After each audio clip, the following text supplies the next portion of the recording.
Herkese selamlar arkadaşlar. Kanalıma hoş geldiniz. Bugün sizlerle çok nefis bir hamur işi tarifi paylaşacağım. Çay saatlerinizin ve kahvaltılarınızın gözdesi olacak bu tarifin hemen yapımına geçtim gördüğünüz gibi. Yoğurma kabımın içerisine 250 mililitrelik bardaklarla 1 bardak ılık süt ve 1 bardak yoğurdumu aldıktan sonra 1,5 tatlı kaşığı tuzumu ekliyorum ve güzelce bir çırpıyorum. Bu yapacağımız çöreğin adı saya çöreği arkadaşlar. Eminim her birinizin kolayca yapabileceği merdanesiz, oklavasız çok pratik bir çörek tarifi olacak. Şimdi güzelce sıvı malzemelerimi karıştırdım. Un ilavesiyle devam edeceğim. Un ilavesini tabii ki her zamanki gibi temkinli olarak ilave edelim. Yoğura yoğura eksik kaldıkça ilave ederek. Şimdi bir pakette kabartma tozumu ekliyorum. Mayalı bir hamur hazırlamıyoruz. Sadece bir paket kabartma tozu ekleyerek yoğuracağız.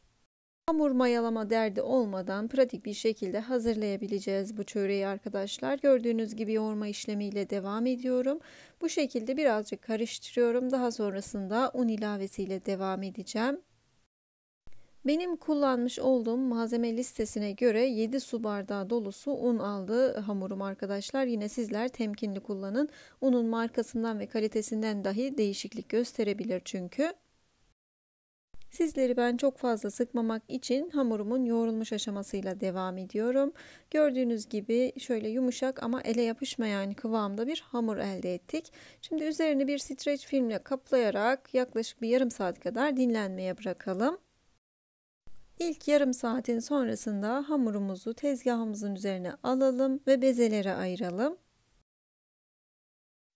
Hamurumun tamamını un serptiğim tezgahıma aldıktan sonra eşit büyüklükte dilimlere ayıracağım ve avuç içimde yuvarlayarak göz kararınca eşit büyüklükte bezelere alacağım.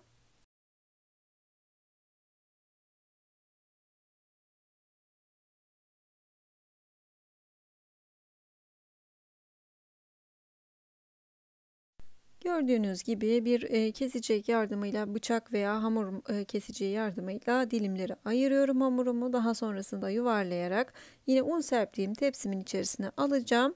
Ve üzerini tekrardan az önce kullanmış olduğum naylonla örterek hamurumun kurumasına engel olacağım ve artık açma işlemiyle tarifime devam edeceğim. Hamurumuz dinlenirken yapışmaması için tepsinin tabanına da un serptim gördüğünüz gibi. Şimdi hızlandırılmış olarak sizlerle paylaşayım ve artık hamurumuzu açma aşamasıyla tarifimize devam edelim.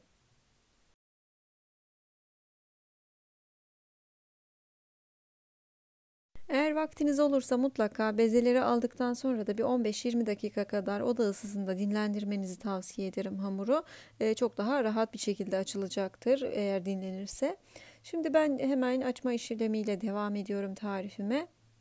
Açarken hamurunuzu çok az bir unla merdane yardımıyla da açabilirsiniz. Elinizle de açabilirsiniz. İlk yufkamızı ince bir şekilde açtıktan sonra üzerine tereyağı ve sıvı yağ karışımından gezdirelim. Yağdan gezdirdikten sonra elimizle yufkanın her bir yanını yağlayalım.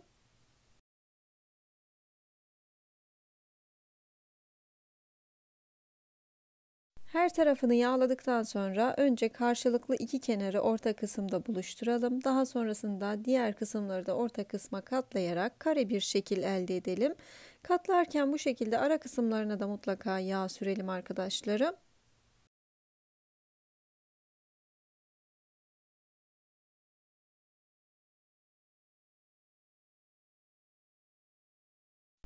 Bu şekilde kare bir şekle getirmiş olduğumuz yufkamızı kenara alarak dinlenmeye bırakalım. O kenarda beklerken biz de diğer hamurumuzu açalım. Hemen bir tanesini nasıl açtığımı sizlerle paylaşayım. Bu şekilde parmak uçlarınızın ve avuç içlerinizden yararlanarak yağ sürerek tezgaha yapışmasına da engel olabilirsiniz. Hem de daha kolay açılmasını da sağlayabilirsiniz. Bu şekilde güzelce bir elimizden geldiğince hiç korkmadan yırtılsa da olur, kopsa da olur arkadaşlar. Hamurumuzun üzerine giderek bastıra bastıra bu şekilde iyice bir açalım. Hamuru açarken dediğim gibi çok fazla endişeye kapılmayın. Yırtılsa da olur. Bu tarz tariflerde içinde kalacağı için çok da önemli değil. Elimizden geldiğince, gücümüz yettiğince bu şekilde bastıra bastıra elimizin iç kısmıyla parmak uçlarımızla inceltelim hamurumuzu. Ve daha sonrasında tekrar yağ sürerek katlamış olduğumuz kenarda bekleyen katmerimizi orta kısmına yerleştirip yine aynı şekilde kenarlarını katlaya katlaya yine aynı şekli verelim. Ve son hamurumu da açtım. Üçüncü hamurumu da bu şekilde yine katmerimi orta kısma getirerek katladım. Bu şekilde kenara alalım. Muhakkak üzerini örterek bir yarım saat kadar dinlendirelim. Dinlendirmeye vaktiniz yoksa eğer benim gibi hemen de açabilirsiniz ama dinlenirse çok daha rahat bir şekilde açılacaktır. Çok fazla yırtılmadan. Gördüğünüz gibi açtıktan sonra bu şekilde elimizden geldiğince bir rulo yapalım ve gül şekli verelim. Yine aynı şekilde 3 adet yufkadan oluşturmuş olduğum katmerim de bir kenarda duruyor gördüğünüz gibi. Onu da açacağım hemen. Elimden geldiğince yine elimi yağlayarak, yağ gezdirerek üzerine parmak uçlarımla açtığım katmerimi de rulo yapacağım ve kenarda bekleyen gülün etrafına saracağım.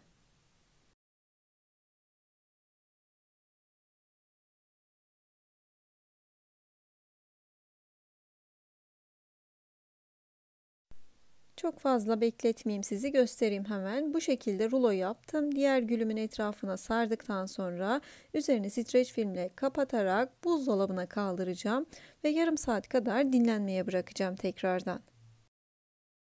Bu tarz hamurlar genelde dinlendikçe çok daha güzel açılır arkadaşlar. Şimdi aradaki farkı göreceksiniz. Az önce ben dinlendirmeden açtığım için biraz daha zor oldu. Ben şimdi dinlendirilmiş haliyle devam ediyorum hamurumun. Üzerini streçle kaplamıştım, açtım ve yağlı kağıt sermiş olduğum fırın tepsime aldım. Şimdi parmak uçlarımla gördüğünüz gibi kolay bir şekilde tekrardan inceltiyorum hamurumu. Elimizden geldiğince ince bir şekilde açmış olduğumuz bu güzel çöreğimizin üzerine bir adet yumurta sarısı sürdükten sonra fırınlayacağız. Bizler tam da bu aşamadayken fırınımızı da 190 derece fanlı alt üst ayarda ayarlayalım, bir güzel ısınsın.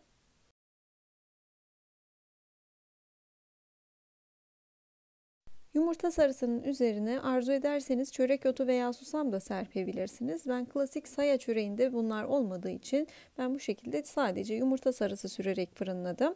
Tabii ki üzerini şekillendirmemiz de gerekiyor. İsterseniz bir bıçak yardımıyla, isterseniz bir çatal yardımıyla çizikler atmamız gerekecek. Şimdi onu da göstereyim hemen.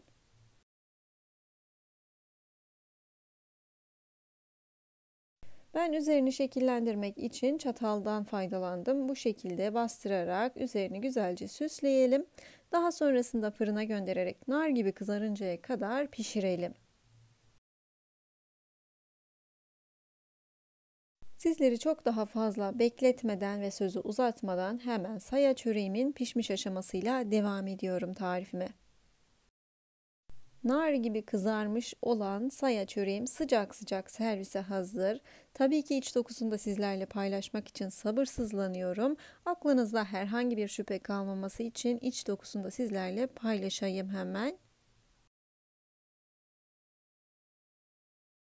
Elim yana yana hemen şöyle parça kopardım. Gördüğünüz gibi kat kat oldu, yumuşacık. Gerçekten çok seveceğinizi düşündüğüm bir tarif. İsterseniz fırınlamadan önce buzluğa da atabilirsiniz, dondurucuya. Dilediğiniz vakit çıkarıp pişirebilirsiniz. O şekilde de çok pratik olacaktır. Deneyecek olan herkese afiyet olsun. Tarifimi beğendiyseniz videoma lütfen birer beğeni bırakmayı ve çok daha fazla tarife kolayca erişebilmek için kanalıma ücretsiz bir şekilde abone olmayı unutmayalım. Bir başka tarifimde buluşuncaya dek afiyetle kalın.